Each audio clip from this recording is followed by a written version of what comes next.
بسم اللہ الرحمن الرحیم۔ السلام علیکم ورحمۃ اللہ وبرکاتہ۔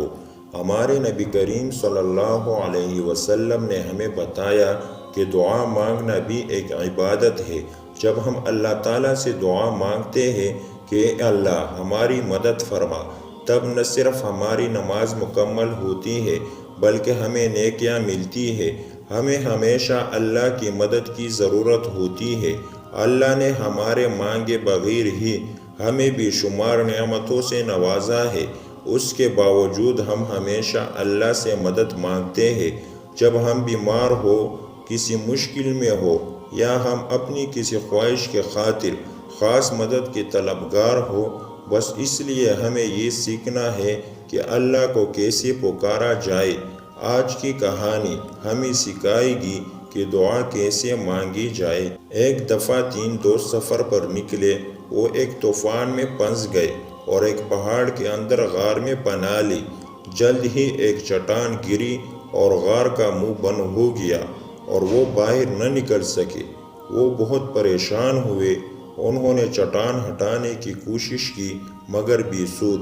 ان میں سے ایک شخص نے کہا کہ اپنے اچھے اعمال کو یاد کر کے اللہ تعالیٰ سے دعا کرتے ہیں، ہو سکتا ہے وہ ہمیں اس مشکل سے بچائے۔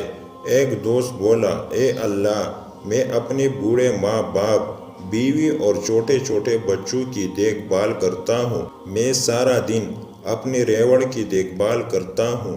جب شام کو گھر آتا ہوں تو بھیڑ بکریوں کا دودھ نکالتا ہوں اور پہلے ماں باپ کو دودھ دیتا ہوں۔ ایک دن مجھے چارے کی تلاش میں دور جانا پڑا۔ میں شام سے پہلے لوٹ نہ سکا۔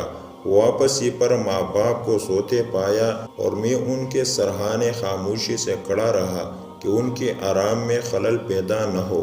مجھے یہ مناسب نہ لگا کہ میں والدین سے پہلے اپنے بچوں کو دودھ پلا دوں۔ میرے بچے میرے قدموں میں روتے رہے۔ میں اسی حالت میں والدین کے پاس کھڑا رہا یہاں تک کہ صبح ہو گئی۔ اے اللہ، اگر میرا یہ عمل آپ کو پسند آیا ہو تو ہمیں اس مصیبت سے نجات عطا فرمائے۔ وہ چٹان تھوڑی سی سرکی یہاں تک کہ وہ تھوڑا سا آسمان دیکھ سکے۔ دوسرا دوست بولا، اے میرے اللہ، میری ایک چچا زادی تھی جس سے میں شادی کرنا چاہتا تھا لیکن اس نے انکار کر دیا کیونکہ میں اس کا 100 دینار قرض نہیں ادا کر سکا۔ میں نے بڑی مشکل سے 100 دینار اکٹھے کیے، اس کے گھر گیا اور اس کو مجبور کیا کہ مجھ سے نکاح کرے۔ وہ کہنے لگی، اے اللہ کے بندے، اللہ سے ڈر اور اس کی حد کو نہ توڑ۔ اس لیے میں نے اس کو چھوڑ دیا اور وہاں سے واپس آ گیا۔ اے اللہ، آپ جانتے ہیں کہ یہ میں نے صرف آپ کے ڈر سے کیا۔ اگر آپ کو میرا یہ عمل پسند آیا تو ہماری مشکل آسان کر دے۔ وہ پتھر تھوڑا سا سرکا کہ کچھ راستہ بنا مگر وہ ان تینوں کے نکلنے کے لیے ناکافی تھا۔ تیسرا بولا، اے اللہ، میں نے ایک ملازم چاول ماپنے کے لیے رکھا۔